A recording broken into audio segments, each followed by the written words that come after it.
Daniel Cross was the kind of CEO who could turn a bankrupt company into a billion-dollar empire with a single strategy meeting. He was sharp, disciplined, and emotionally unavailable, or so everyone thought. Behind his stoic charm was a man who, years ago, had lost something, someone. That someone walked into his life again on a cloudy Tuesday morning.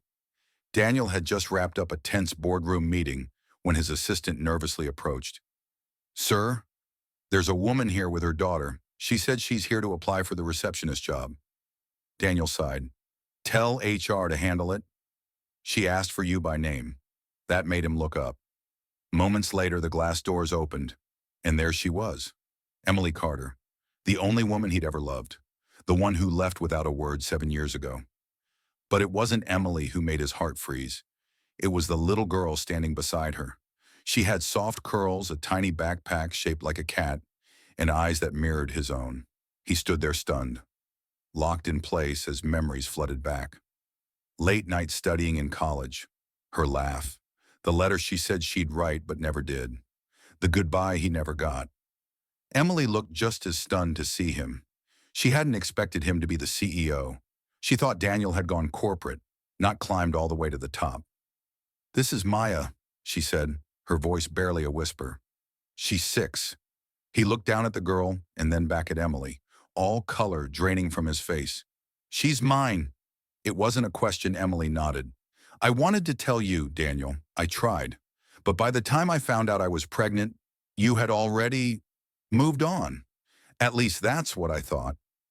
Daniel clenched his jaw, trying to process everything. "You thought I wouldn't want to know I had a child? I didn't know how to reach you, and I was scared." His world tilted. The man who had controlled every part of his life suddenly felt like he was drowning. He looked at Maya. She smiled up at him shyly. "Hi," she said.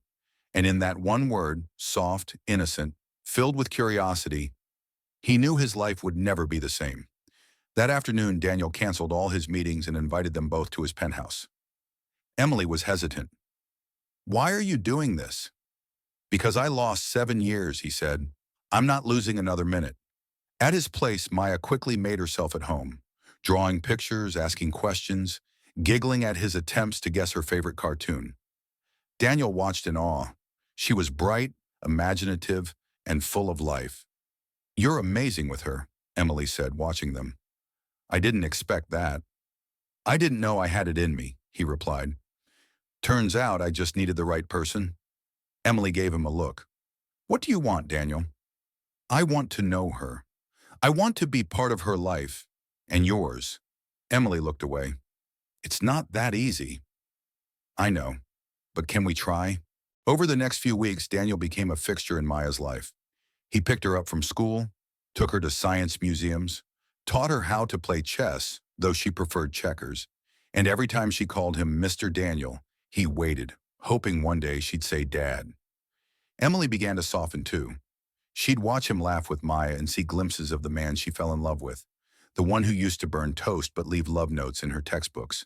She hadn't let herself hope in years, but Daniel made it hard not to.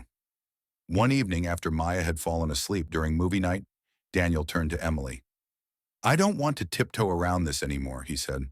"I love her, and I still love you." She looked at him, tears threatening to spill. "I'm scared, Daniel. What if this doesn't last?" He gently took her hand. "Then we'll pick up the pieces together, but I'm not walking away. Not this time." She didn't answer with words, but she leaned into his chest, let him hold her, and that was enough. Weeks turned into months. Maya started calling him Daddy. Emily and Daniel started cooking dinners together, attending school plays, even planning weekend trips. And one night, while stargazing from the rooftop garden of his penthouse, Daniel dropped to one knee with Maya by his side. "We lost time," he said, "but we've been given a second chance. I want to spend the rest of my life with both of you. Will you marry me?" Emily blinked in shock, her hand flying to her mouth. Maya giggled. "Say yes, Mommy. Then I can wear a sparkly dress." Emily laughed through tears. "Yes, 1,000 times yes." 1 year later, the wedding was small, intimate, just close friends and family. Maya wore the sparkly dress she dreamed of. Daniel couldn't stop crying when he saw Emily walk down the aisle.